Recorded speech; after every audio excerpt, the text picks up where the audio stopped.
Hello, good morning everybody. బాధని ఈరోజు సహిస్తే అది ముందుకెళ్ళి సాహసంగా మారుతుంది. శ్రమ పడకుండా ఈ ప్రపంచంలోనే కాదు, ఏ ప్రపంచంలోనూ ఏమీ దొరకదు.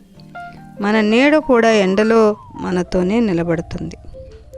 ఆకర్షణ, ఆధీనత దుఃఖానికి కారణమవుతుంది.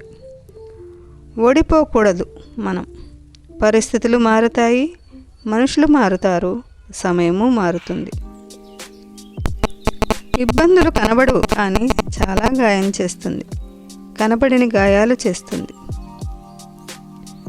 కిరణానికి చీకటి లేదు, సిరిమువ్వకు మౌనం లేదు, చిరునవ్వుకు మరణం లేదు, స్నేహానికి అంతం లేదు. నమ్మని వారికి దైవం విలువ తెలియదు. నమ్మిన వారికి దైవం కంటే విలువైనది ఏదీ ఉండదు. సాధించాలనుకునే వారికి గమ్యం కనిపిస్తుంది. విమర్శించే వారికి తీరిక మాత్రమే ఉంటుంది. శ్రమించే స్వభావం, విమర్శలకు తట్టుకొని నిలబడే సహనం రెండూ ఉన్నప్పటికే ఏదైనా సాధించగలం.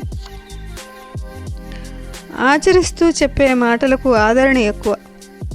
ఇష్టంతో చేసే పనులకు విజయాలు ఎక్కువ. జ్ఞానం సంపాదించుకోవడానికి తపస్సు చేయాల్సిన అవసరం లేదు. మనలోని అజ్ఞానాన్ని వదిలేస్తే చాలు. నిజం చెప్పకపోవడం అబద్ధం. అబద్ధాన్ని నిజం చెయ్యాలనుకోవడం మోసమవుతుంది. పనివంతులు పనిని కూడా విశ్రాంతిగా భావిస్తారు. బద్ధకస్తులు విశ్రాంతిని కూడా పనిగా భావిస్తారు. ప్రేమను పొందడానికి అబద్ధాలు ఆడవచ్చేమో, కానీ ప్రేమను మాత్రం అబద్ధం చేయకూడదు.